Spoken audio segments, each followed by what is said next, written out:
We want to welcome everyone to today's event, Pitch Perfect, How to Make Successful Sales Presentations, co-hosted by myself and Dave Zielinski, the editor of Presentation Expert. We have a really exciting speaker today. I love the energy that Mike Parkinson has. I always say he's like an Energizer bunny, but he keeps going and he makes so much sense. And you've got one of those aha moments every time he does actually give us a presentation. Stay connected with us on a number of social media platforms. Please use the hashtag PresentationExpert if you'd like to tweet about today's event.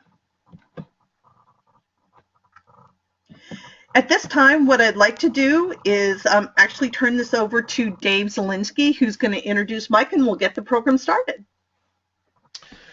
Thank you, Sharon. It's my pleasure to introduce Mike Parkinson, an internationally recognized visual communication and sales presentation expert. Mike has spearheaded multi-billion-dollar Fortune 500 projects, written books like Billion Dollar Graphics, and is a partner at 24 Hour Company. Very few are better equipped to speak on today's topic than Mike, so I'm really excited to hear what he has to say. With that, Mike, I will hand it off to you. Awesome. Thank you very much. I am very, very excited to talk about sales presentations. Why? Because sales presentations, it doesn't matter whether we're trying to get someone to buy something or simply trying to get them to buy into something. The point of all this is it's the secret of persuasion. This is essentially the tools by which human beings make decisions. We are going to learn how to do that. First thing we're going to cover are some key sales presentations. And then what we're going to learn some key principles for sales presentations. Understand what goes into it. What are the things we need to know? Then what we're going to do is we're going to see how all of those things work together. Exactly how do they work together to help us master giving sales presentations or presentations meant to persuade or motivate. And then we'll learn a few practical hands-on tips and tricks so that we can create sales presentations very quickly. And then lastly, I searched the internet. I simply searched for sales presentation examples, and we're going to take a look at a few of those and see what they're doing right and see what they're doing wrong based on what we learned. Before we begin, I need you to take a little journey back in time to a bad sales presentation that you may have been a part of, either given or heard. For the benefit of everybody in this group, I'd like for you to share in the chat window, and Sharon and Dave will share with us, Sharon will share with us, what specifically was the worst thing that occurred in that sales presentation. What was it? What was it specifically that pulled you out of that sale? Please type it into the chat window. That insight, your insight, is probably going to give us an aha moment, a moment where we say, exactly. And we're probably going to find some common denominators. What specifically, put it into the chat window, what specifically pulled you out of the sale? What made it a bad sales presentation? We've got a lot of answers. Too pushy, assume they knew what they were talking about when using jargon. It was too busy talking, trying to decide if I was really a good prospect. Attempt hard close, canned presentation without asking any questions or figuring out what their situation was, reading the slides. They take too much and they don't have enough knowledge, way too long. They don't focus on my needs. They just have kind of a general solution, and the presenter did not know the information. They just read the slides. They don't listen, and they don't know my audience. I think I've got a lot of common themes, Mike, and I think that the bottom line is it's poor listening skills. They keep talking without listening to what maybe people want to say, as Lydia just put it so succinctly in chat. Back to you. It's very, very true. If I were to summarize every single bad presentation I have ever seen, it would fall into the category of us good by now. The problem with most sales presentations, and I mean the vast majority, and I'm talking well into the 90% plus range, is that most bad sales presentations are focused on the presenter and what they want, making money or their quota, and they're not focused on what the audience or the prospect wants.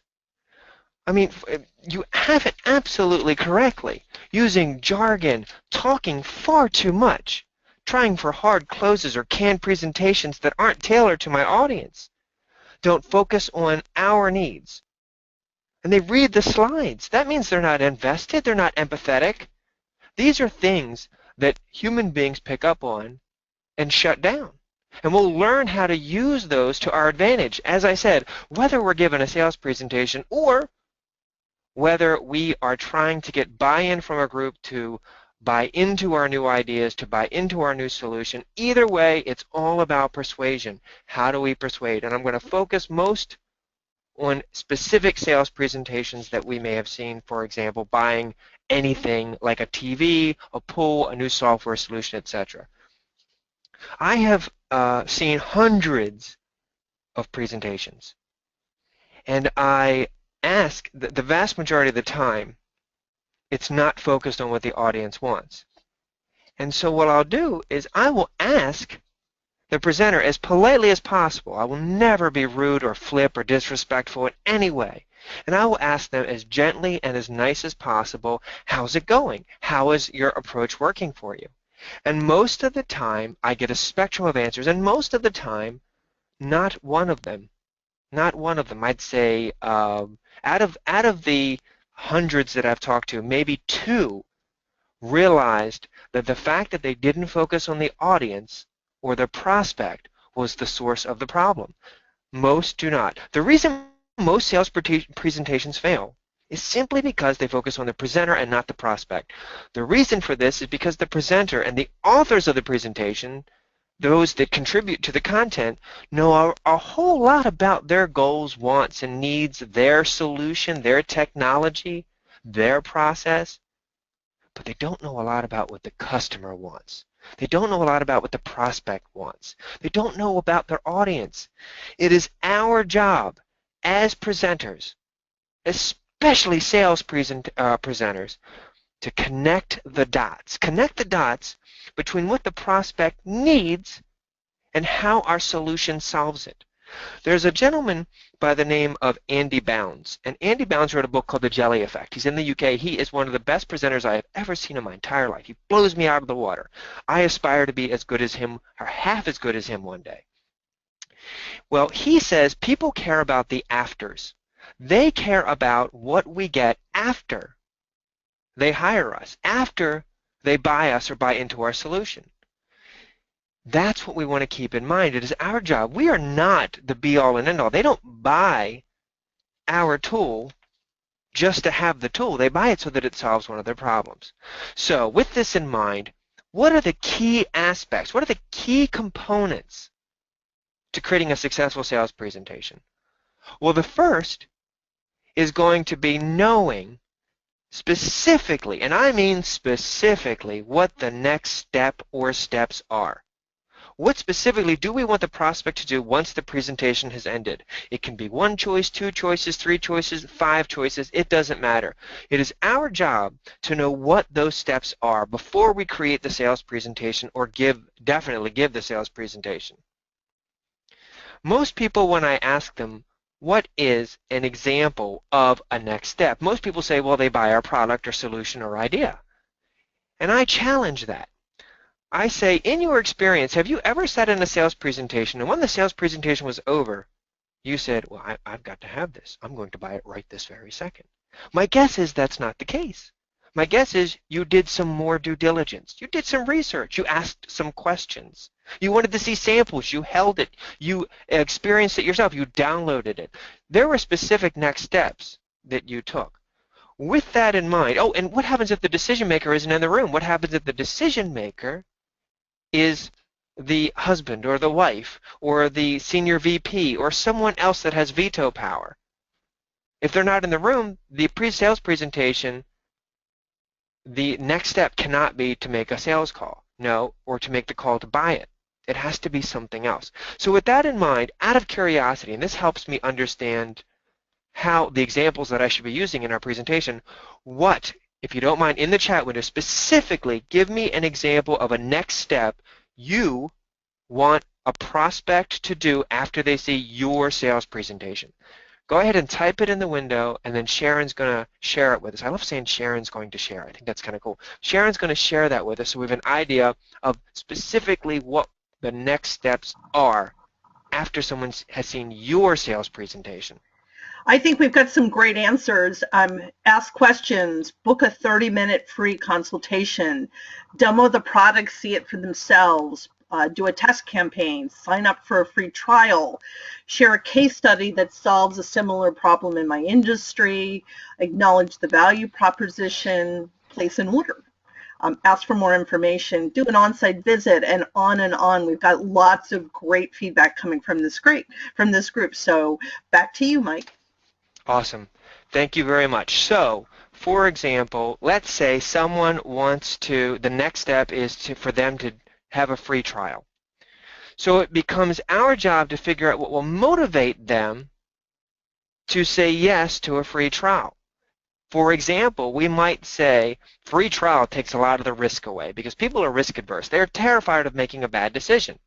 So let's say that we want them to download a free trial, but they're hesitant to do it. Well, we would reassure them that it has been used by other organizations similar to theirs, and they loved it, and it didn't cause any issues or any hiccups, or it didn't impact their day-to-day activities, which is a fear. If I download a piece of software, will it negatively impact my ability to do my job? We would need to reassure them that doing the free trial would be as risk-free as possible, and the upside is much higher than the downside. 30-minute free consultation, we have to motivate them to do it. In order to do so, we would incentivize them or let them know that the 30 minutes that they spend for that free consultation will give back way more than the time they invested. It is an investment. It is not something that they're wasting. In order to figure out what motivates our audience to take the next step, so we've got the next step, we know what we want them to do, we need to figure out what motivates them, we must understand who our prospect is. Who are they? What do they love? What do they want? What are their hopes, their fears, their biases? What is my prospect's realistic? I want to be realistic here. What is the realistic best case scenario? What keeps them up at night? What makes them toss and turn? Why wouldn't, now this is important, why wouldn't the prospect buy our solution? Why? I'd kind of want to know that before I go into my sales presentation. So we have to know what the next steps are. We need to figure out what motivates them to take the next steps, and in order to do that, we'd have to know our prospect. Don't assume. I can't tell you how many times assumptions have gotten me into hot water. For example, I was giving a presentation teaching people how to develop solutions, persuasive solutions. And I asked someone in the room, I said, why would you buy a drill? Now, typically, when I use this example, the answers that I hear is, why would you buy a drill? Not to have a cool drill, but rather the reason why they buy a drill is so that they can put a hole in the wall, screw something in, hang a picture, etc. Well, this person, the young lady's name was Rose, and she said, to keep my father-in-law away. I said, what? So you would buy a drill to keep your father-in-law away? And she said, yes. And I said, do tell, explain this to me. And she says, well, my husband and I just got married. And every time we need a tool, I ask my father-in-law if he can lend us a tool. And he comes over and he stays all day. And I love my father-in-law, but I just got married and I want to be with my husband. So knowing that that's what would motivate her, that's what she's emotionally invested in, that's something I should know up front. In order to decide which path I'm going to take, I need to decide where my prospect is on the buying life cycle. So I say there's only two areas. Number one is, are they at the stage where they're questioning whether they should or shouldn't buy? Are they even interested in buying?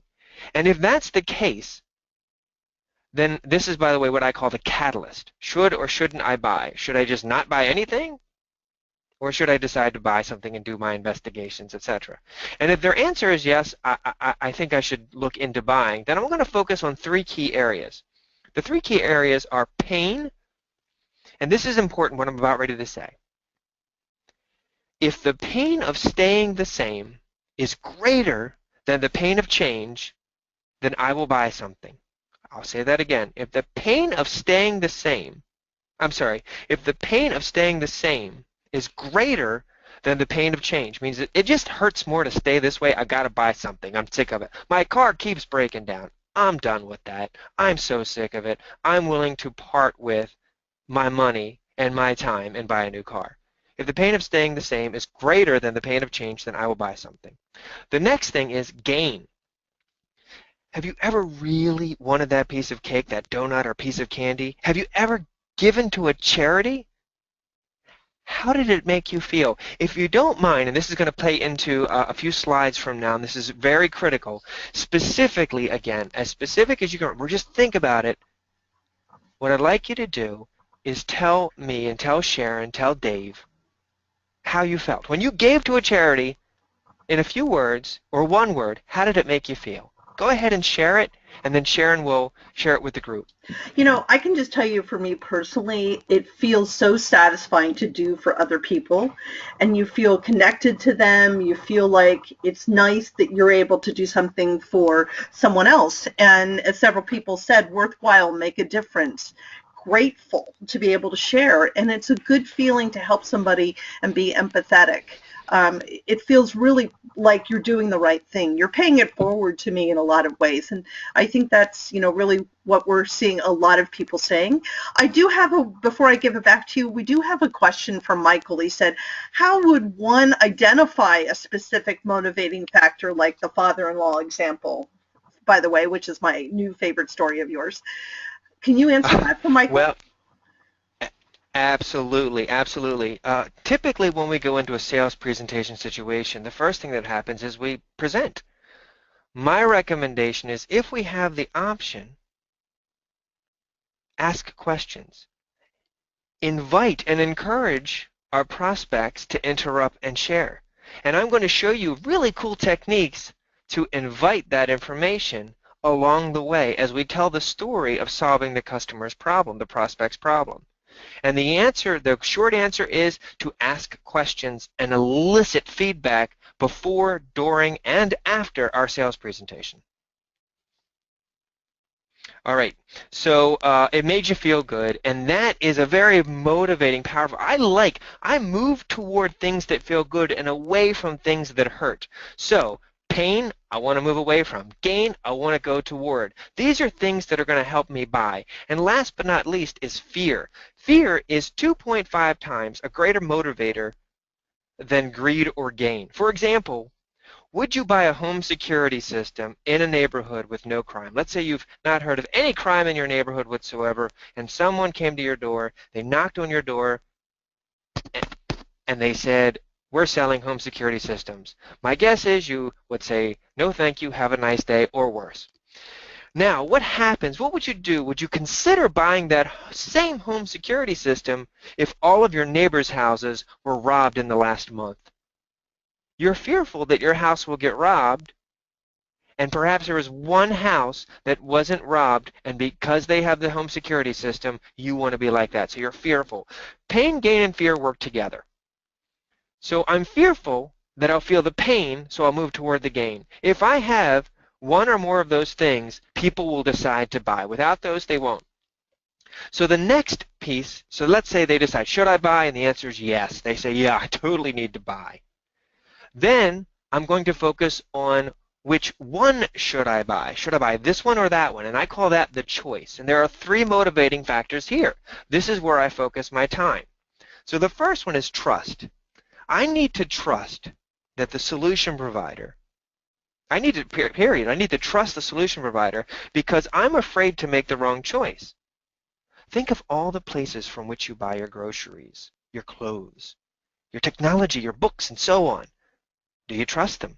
I bet you trust them to deliver on their promise, or at least enough of that promise of good services, quality products, fair prices and timeliness, and so forth. If there was ever a silver bullet in sales, it's trust. Trust needs to be there. The second piece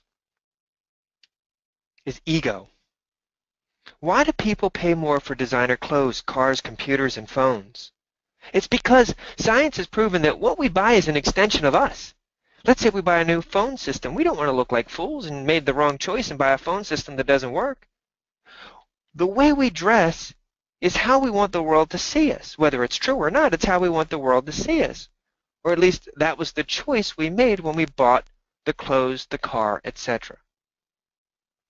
And last but not least is value. Basically what value is about is, does it do what I need, when I need it, how I need it, at a price I can pay? Here's another important point. Another very important point. And thank you so much for contributing. Thanks. When I ask the questions, thank you for pouring out your information, because it helps me understand where you're coming from, and it helps connect the dots for everyone else.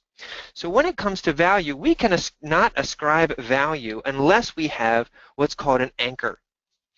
If your solution is completely unique, it's almost impossible to sell.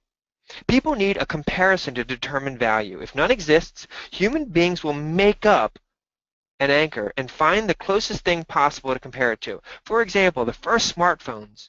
Think about it. The first smartphone came out and it was, I don't know, $499 or the equivalent of. And people said, $499 for a phone? No.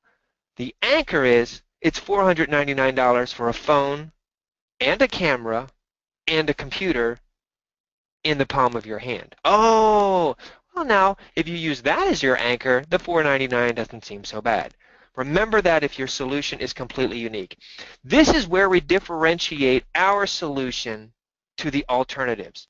Be it I'm trying to get you to buy something, or I'm trying to get you to buy into something. This is where I differentiate my solution, our solution, to the alternatives.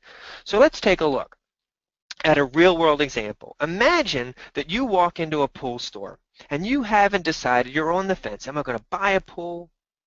Am I not going to buy a pool? I'm on the fence. Here is an example of using the three on the left side, because we're at the catalyst now. Should I buy? Pain. I would say to you, you will no longer be embarrassed to have company over in your house, assuming I've learned that that was a motivator for you. How would I have learned that? By asking. You will transform your backyard from a whatever number, a 1, a 2, a 3, a 5, into a 10 plus. What about gain? It's like you're on vacation all of the time having a pool. I gotta tell you, the pool lifestyle, it's amazing. Your property value goes up. According to our research, it's about 28% in our area. What about fear? The city is voting next week. I don't know if you know this. The city is voting next week to halt pool building in our area. They have a moratorium. If we get in now, if we get in this week, we are guaranteed to be greenlit and grandfathered in. These are ways in which we can use pain, gain, and fear to motivate people to go, our prospects, our audience, to go from should I buy to yes, I should buy. Then we would focus on the trust, ego, and value. So now let's switch to the next stage. So they said, yes, I totally want to buy. So now you notice what I show is vastly different, because now I'm focusing on differentiating. So number one, trust. How would I speak to trust in my presentation? Well, I would say, I know your neighbors recommended us. Why was that? And I let the neighbors do the selling for me. What did they say? My guess is they wouldn't be in my pool shop if the neighbors hadn't said positive things. What about ego? If I find out that you care about this, I'll say, you are going to have the only heated pool in the neighborhood. Your friends will be so jealous. When it's cold outside, you'll be swimming and they'll be wishing they were you. Or what about value? Well, we use the quad lock solution. It is a proprietary system that never leaks. It's guaranteed for the life of the pool, and we are running a special that ends tomorrow, 35% off labor. Normally takes 4 weeks. We guarantee installation within a week. That's value. That's using trust, ego, and value, and it just depends upon where they are in the buying cycle. So with that in mind, and thanks to Michael's question, the way in which we find out what motivates them is to listen, is to do research. What typically motivates this type of customer, this type of prospect, and or ask questions. So I have a question for you. If you have the option, and once again, type it in, if you have the option, should you give the sales presentation at the beginning of the meeting or the end of the meeting? What do you think? Beginning of the meeting for a sales presentation or end of the meeting, if you have a choice?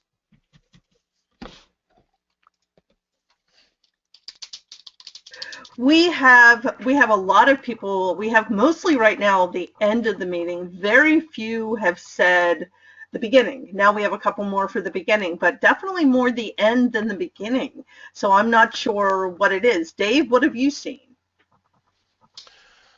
Well, I think that typically that the beginning seems to be a better better way to go. But I'm real curious about what our response is going to show here. Should be interesting.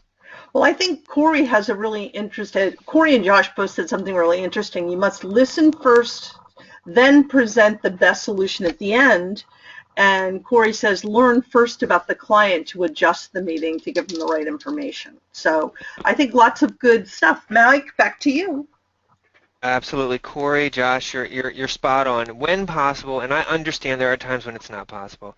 When possible, we want to make sure we have a dialogue with the audience. Now, it doesn't mean to say we can't start our presentation up front and weave the dialogue portion into our presentation. I'm about ready to show you an example of that based on what Michael asked earlier. Essentially, we want to make sure that one size does not fit all. If I make an assumption that our solution is the best thing since sliced bread, they're going to love it as soon as they hear it, I may have missed the fact that the reason why they wanted the drill was to keep their father-in-law away. And I would know that unless I had a conversation with them and listened. And now I say listen times two because there's an old saying that says, if you have two ears and one mouth, use them in that proportion. So I like to ask open-ended questions.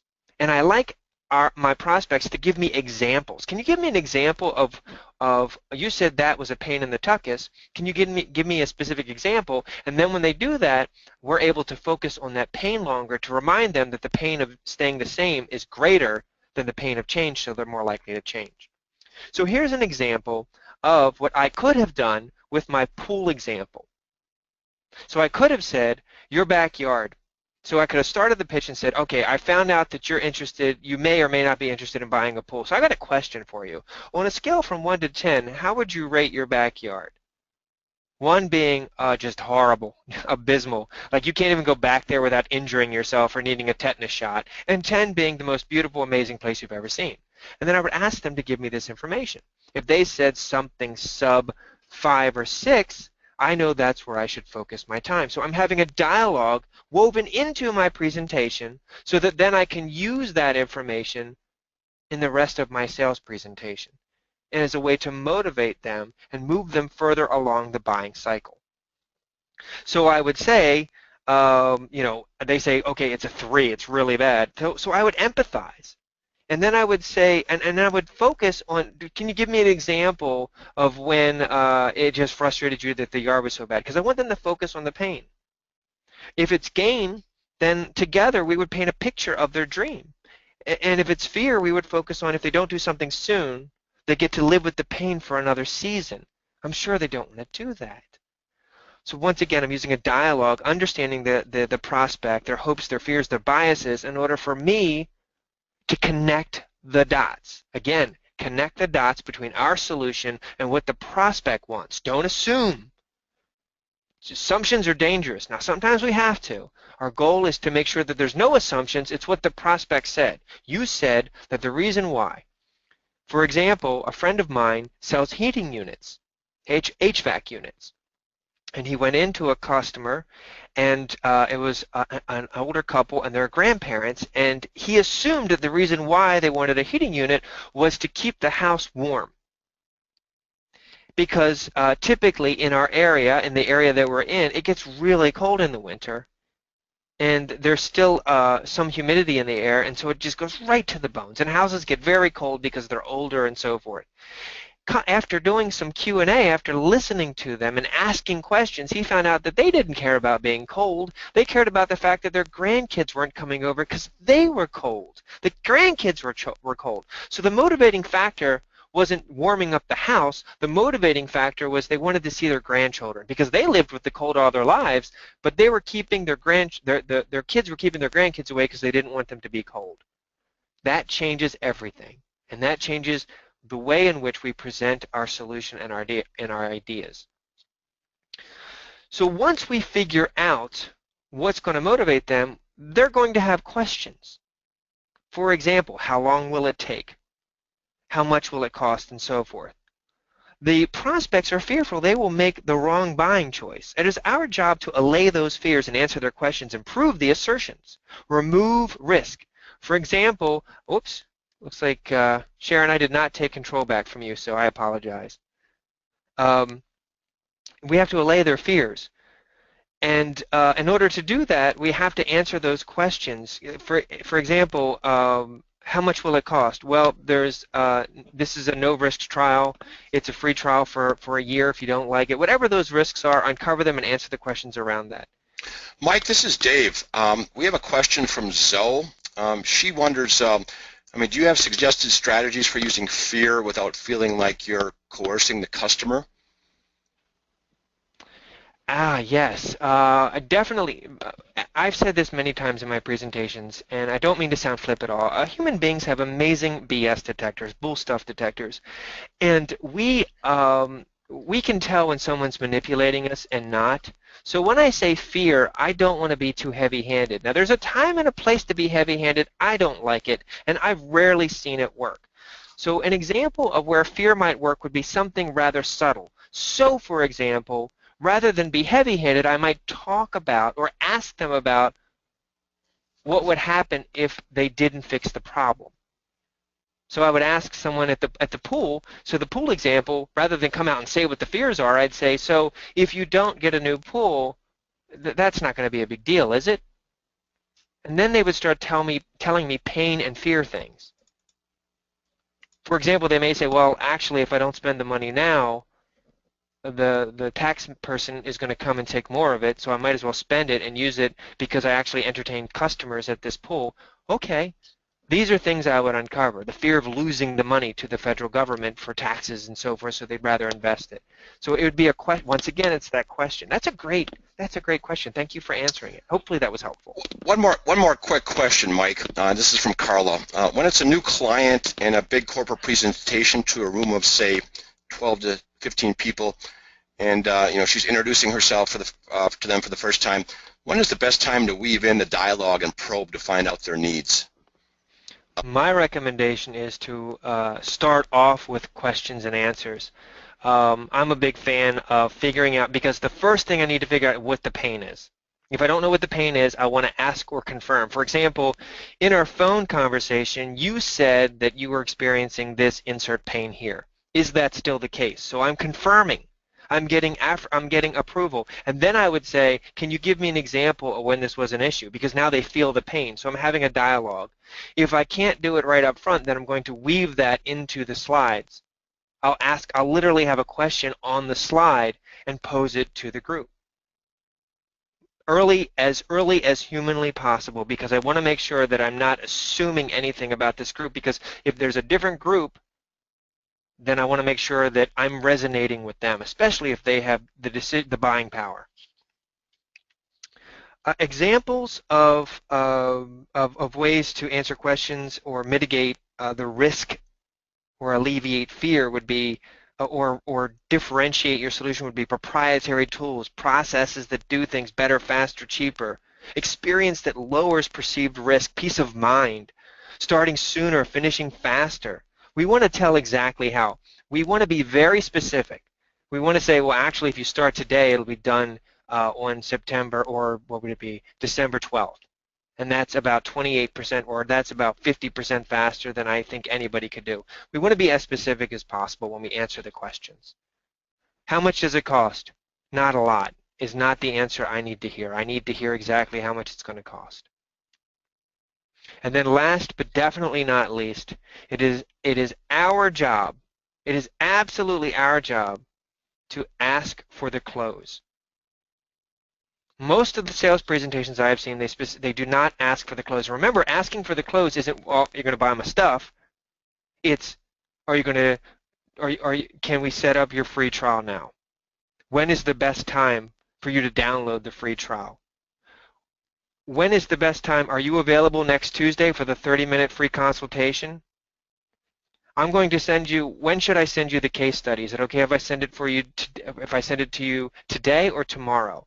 What I find is we want to bring the future into the present and be very specific and ask them to choose. Now, a light way to ask this is to say, when would you like to start? But that's an open-ended question.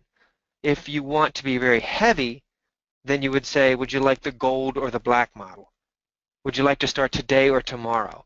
Read your prospect, know what's going to resonate with them, and pick a path forward. A quick question for you is, if you don't mind typing in and I'll keep moving forward, is in your sales presentations, do you typically ask for the close? Yes or no? Do you typically ask for the close? I'm interested to hear what your experience has been. I know for You me, typically Mike, ask. that's the hardest part of doing this, is asking for that Yes, ma'am. close. So we have a mix of people, both no and yes. For no, because Stephanie says that hers is more informative. Yes, in orals and in proposals. Yes, but I rarely do a hard close. And somebody is being honest and saying, well, if I were honest, mostly no. It And is hard. it is hard. And we have this last one I'll share with you, is I always try to, but it doesn't always happen. So back to you, Mike. Well, what I have found is that if we don't ask for the close, it typically doesn't happen. That asking for the close elicits a very specific response, and that response is yes, no. Maybe is a horrible answer. Maybe should never be an accepted answer from a prospect. Think about it. If there was a concert you wanted to go to, if there was a baseball game or a movie or a party or something, and I said, hey Josh, hey Michael, hey Karen, would you like to go to this party? And you wanted to go, what's your answer? Your answer is yeah. Now what if you didn't want to go? Your answer might be maybe. Maybes are bad. I'm okay with no. Definitive. I need a no. And that's what I usually ask. I say, would you like to start today or tomorrow? And if they say, well, I'm not sure yet, say something to the effect of, what would help you make this decision? And then find what that would be and then help them make that decision. Maybe is not a good answer. Avoid maybes at all cost. Something to keep in mind, and this is something that we should never, never, never, never forget, is that all decisions that human beings make, according to all the research I have read, is that they require emotion. Now, if you don't believe me, I ask you, and I go back to that previous slide in my mind, do you make it a habit of buying from people you do not trust? My guess is no. You don't make it a habit. Trust is an emotion. There is a whole lot I could talk about why emotion is critical and why all human beings make emotional decisions and then justify them afterwards. Even in a formal proposal situation for the federal government, state and local, commercial, it doesn't matter.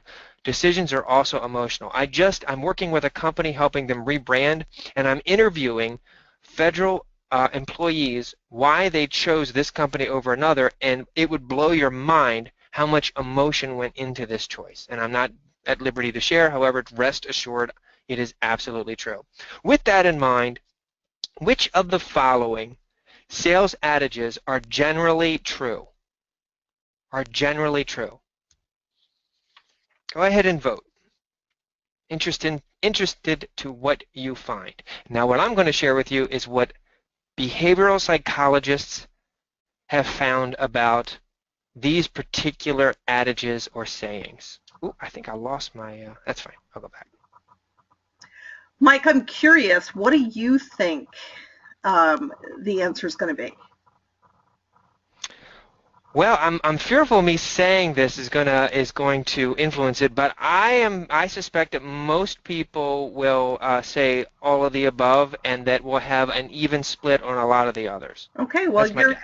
you're pretty close. I won't share you through the results. What I'm going to do is give it about another 20 seconds, and then I'm going to close the poll and share the results. Okay. And let me share the results with you. There you go. You'll see that all of the above was definitely something that you were right. It's definitely that. It's interesting. People by people I thought would have been higher, because I know that sometimes what I see and what I do is that people by people. So What science tells us, Sharon, you're absolutely right. Everybody, all of these are true. No one got it wrong because all of them are true. Most of the time, people by people, familiarity breeds trust, facts tell and stories sell because stories affect us emotionally. People do judge a book by its cover. Think about it. Have you ever bought, or do you make it a habit of buying books on Amazon or any other place that doesn't have a cover? yeah, you're right. These are indicators that tell us the quality of the contents. So all of the above are true. Keep that in mind. And all of these are impacted by emotion. Emotion is critical. So now that we understand the principles, let's see how they work together.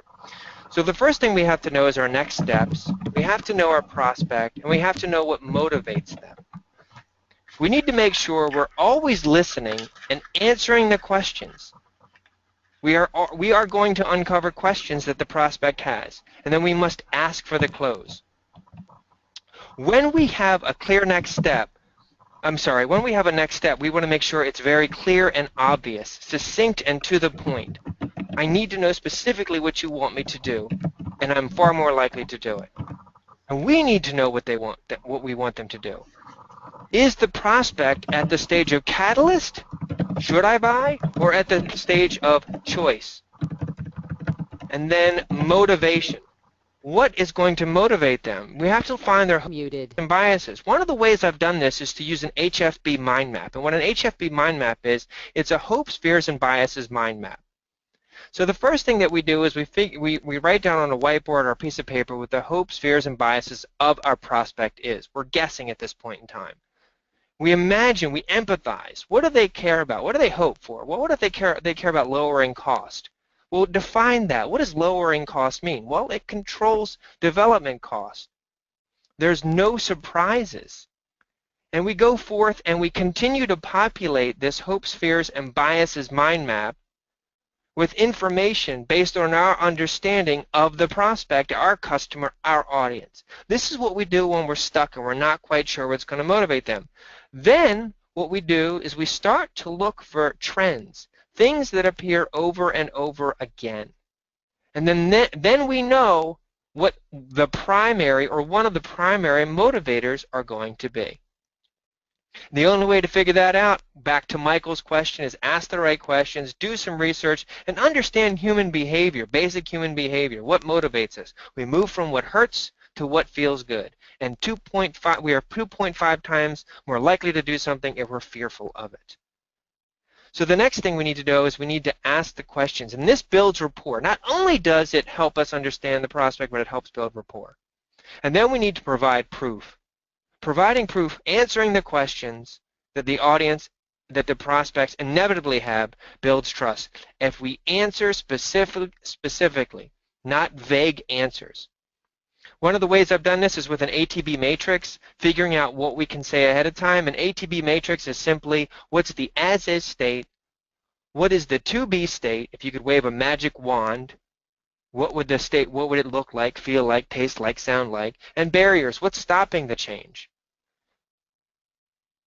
So when it comes to applying this, here's an example.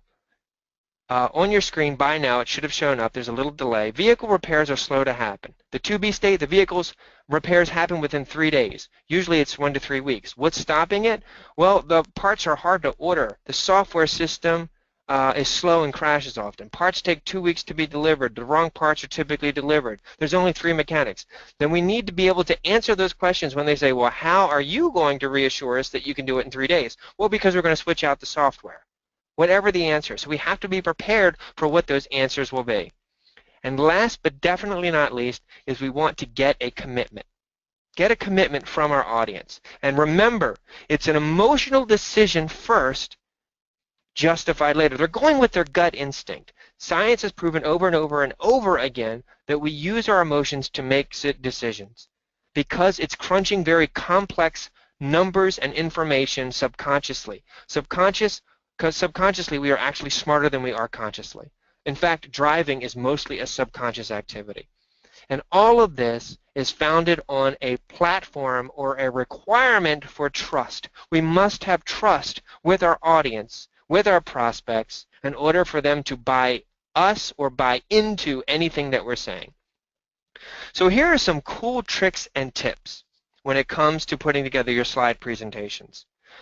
This is a structure for a good sales presentation. So we start, once we figure out what the benefit is, we start with the benefit. We make it a simple one-sentence message. This is what they're going to get out of it, up to 3 benefits. Then we say how they're going to get it. Check in, have a dialogue, encourage our prospects to interrupt us, to engage. Make sure that we're on the right track. If we're not, adjust. Connect the how we will do it to the benefits. Again, connect the dots. Educate them if needed. And then ask for the close. Reiterate the benefit. Make it easy. Maybe is a bad answer. Maybe should never be something that we walk away with if we can help it.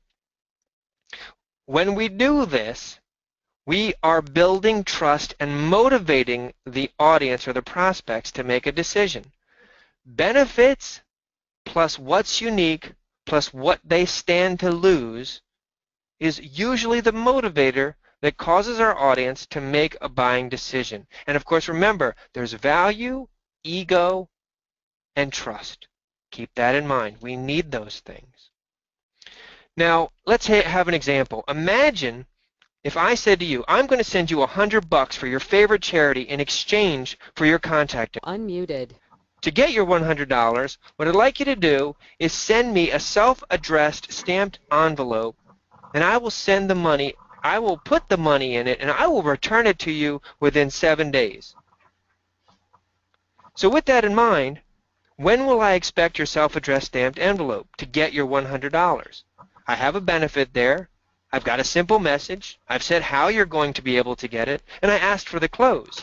I reiterated the benefit. You're going to get your $100 if you send it to me. When are you going to send it to me? So the question to you, and type it into your window, would you send me the envelope?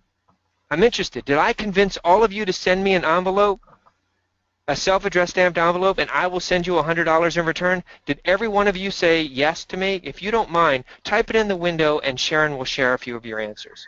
Boy, some people you convinced, some you haven't. We've got about I'd say about 60% no. One guy said it sounds weird, doubt it.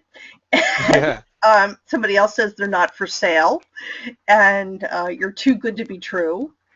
And so it's really interesting. We have an interesting mix of people, but you know, I'm game for the $100. Does that still stand? Somebody wants you to send them the $100. No. I'm not sending anybody $100. This is an example of I failed to find out what's going to motivate you. So I assumed that, I said to you, assuming that $100, if I give you $100, would you give me a self-addressed stamped envelope? And the answer is, not really, no. Some of you said yes, that's fine. So I used human behavioral psychology or human psychology to understand that this is a strong motivator. It's not strong enough for everybody. How would I have found that out? By asking. Perhaps money for a charity doesn't motivate me. Perhaps you're not going to send me money because you don't know me. It's kind of creepy that you're sending someone a self-addressed stamped envelope and hopefully they'll send you $100 in return. It seems too good to be true. I haven't established trust. That's an emotional, you are making an emotional response. Thank you very much for participating. You rock. You absolutely rock. So here's another example. Benefits. So here we have a typical slide. It is devoid of benefits, at least at first glance. So a faster, easier way to do this would be to make it simple. And when I say simple, I mean we make the benefits stand out so that they're blindingly obvious. So what we're saying is our solution saves you money, it's easier, and it's faster. The question is, how will it save money? How will it make it easier and faster? So now I answer the questions that the audience has. So I would say, well, it's free to hotels. And because it's free to hotels, it's going to save you money. It has a user-friendly, intuitive interface, and that's going to make it easier and faster. And then I go through all of this so that I'm connecting the dots. That's the how. and then I ask for the close. So another approach would be to start with the pain. What's the pain? What's the problem? And then the benefit fixes that problem. Infomercials do it all the time. Has this happened to you? Then buy our new XYZ solution. It is another way to structure your sales presentation, but make sure that pain is real. We don't want to assume. So here it goes back to the backyard. I'm trying to uncover the pain or the motivator to buy a pool, which is how would you rate your pool or your backyard from a scale from 1 to 10, and then I would find it out. Even better, what would happen if I brought in an emotional element like a picture so that the person has a comparison, and then I say on a scale from 1 to 10, how would you rate your pool, or how would you rate your background, seeing an example of an obvious 10 or potentially a 10. That's how I would put, if my goal was to be a bit more heavy-handed, that is exactly what I would do. So the question becomes is now we both, the prospect and the presenter, haven't agreed to what a 10 looks like or darn close to it. It's making it easier. So let's do a quick slide analysis. I downloaded I just did a search on Safari, on Google and Bing, and I looked up sales presentations examples, and I downloaded an example, and we'll take a look. We'll just open it, and I've only glanced at it on purpose. I only glanced at it for a few seconds. So let's find out how the Kodak sales presentation does. So we're going to go through a few slides and see if they're on the right path. So here is the first page, the contents. Right now, it looks like this is a sales presentation that's a leave behind, meaning that it isn't often orally presented, but rather given to a prospect. So they start out with, in managing your critical documents, does your company face manual processes leading to increased labor cost and reduced productivity, processing delays, etc. So they're starting with the pain. What if your company could achieve more efficient workflow and improve your productivity? Ah, the gain. So they're using pain and gain. It takes more than just hardware to solve problems and provide efficiency in challenging business environment. I'm not sure that this is the way to go. However, they intuitively know that emotion plays a major role in decisions, and now they're doing things like showing pictures of people, people by people, and they're trying to connect the dots. They're doing their best. Introducing the new Kodak S1740. So what they did right is they didn't just go into introducing the Kodak S1740 capture system. Rather, what they did was they started out with, is this your pain? What happens if it's not the prospect's pain? What happens? Then we've lost the sale. It's sometimes what we have to do. So they're going in the right direction. And let's go to the bottom. Let's see if at the very end there is a next step. So optional models, experience. Once again, this is differentiation. They're trying to give you differentiation, but they're not being specific. It's backed with experience. What experience? Expertise. What expertise? Be specific. Kodak Worldwide Service and Support, differentiator, be specific. With more than 3,000 highly trained professionals, very good. How does that help me? Connect the dots. Kodak Worldwide Service and Support, differentiation. Kodak Worldwide Service and Support, one call does it all. Wonderful. What's the phone number? That'd be great. We'd be specific. And lastly, Kodak. There is no call to action. There's no close. What am I supposed to do? It's highly unlikely I will look at that presentation, call Kodak, and say, I want this thing. Instead, it's more likely that they would go to a website, download a white paper to learn more information, or have a representative meet them, etc., or go to a showroom or what have you. So let's move forward. So we did a slide analysis. Whoops. Did a slide analysis. There is so much more to talk about on this topic. This is the tip of the iceberg. If we were to have more time or to be doing a workshop, we would be talking about validation, persuasion, and motivation techniques, behavioral psychology, applying that, slide architecture and design, and so forth. These are key elements that I have found are critical for making a sales presentation. I wish we had more time. Unfortunately, we don't. A book I would highly recommend you check out is a book called Predictably Irrational by Dan Ariely. He is an amazing, amazing writer, and well, much more than a writer, he has done experimentation that validates everything that he had found about why human beings make a decision and decide to buy or not buy. Wonderful, wonderful book. Another book you may want to check out is if you're doing a lot of visual communication within your sales presentations. I wrote a book. I'm a big geek. Do check it out. It's on Amazon as well. With that in mind, I think we have a few minutes for questions. Who has the first question? I do. Actually, it's a comment. Mike says he thinks that you're not emphasizing the why you are selling nearly enough. How would you change that? Why you are selling. The why you are selling is the why for the customer, the prospect. It doesn't matter why. Okay, me being the seller, I'm the presenter, I'm the sales presenter. Quite frankly, it doesn't matter why I'm selling. It really doesn't. Let's say I'm selling to make money. Let's say I'm selling to cure world hunger. What matters is, why does the customer want to buy it? That's the motivator. It doesn't matter what I think. What matters is what's going to motivate them. There are horrible people out there that don't care about curing world hunger. They really don't. So what I need to do is figure out what motivates them. They need to tell me the why.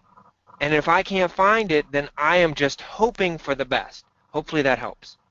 So we have another question that's interesting. You went out and showed the sales presentation on Prezi.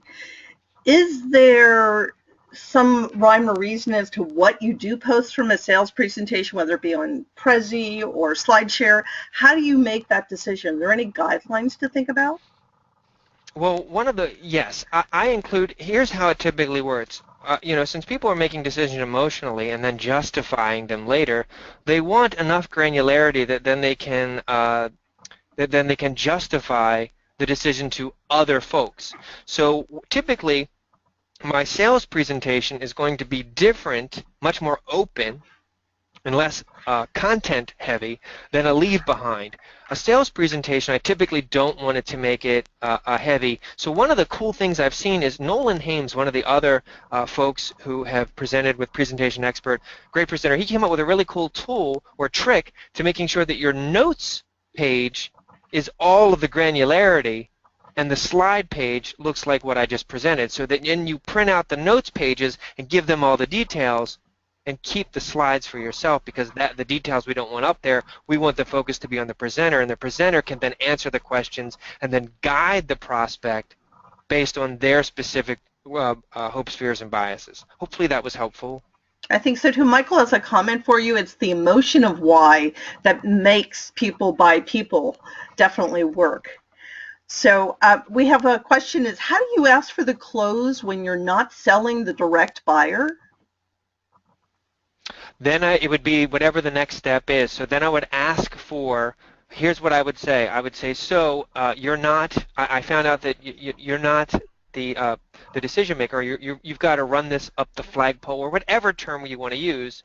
Then I would ask, what are you going to say? When they ask, should we invest in this prospect, what are you going to say to your boss? Mm-hmm. Figuring out what they want to say. Basically, my next step is empowering them, finding out what they would need in order to get the yes. So what are you going to say? Well, the first thing I would do is I'd need to present them some collateral material. Oh, I can take care of that for you. Here you go. So basically, I'm empowering them to sell for me. That would be my next step. Or I'm giving them the tools they need in order to go to the next step, whatever that is. So this is the last question. I have my own view of this, so I'll let you answer first and then I'll chime in. But what is the best online tool to do online presentations on? Oh my gosh, I'm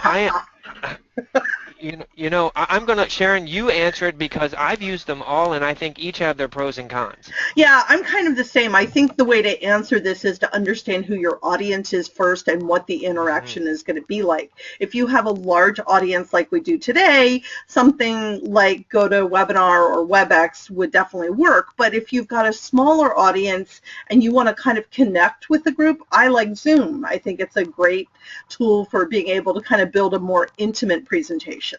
So, that's just my 2 cents. I think I've used them all as well.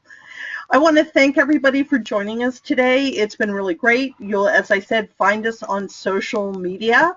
And Stephanie, let me answer your question. It was Zoom is the tool that I use. It's just zoom.com, so you can definitely find that. Or if you have any questions, you can email webinars@presentationexpert.com, and I answer all those questions. I want to thank you for joining us today, and that's the end of our session. You'll see a link to the recording after today. You'll see it in your email along with the link. And next month we have Taylor Kroonquist, who's going to actually give us amazing hacks and tips for how to present your data. One of the things we know, it's the end of the year, you're presenting budgets, and he's got some amazing tricks on doing that.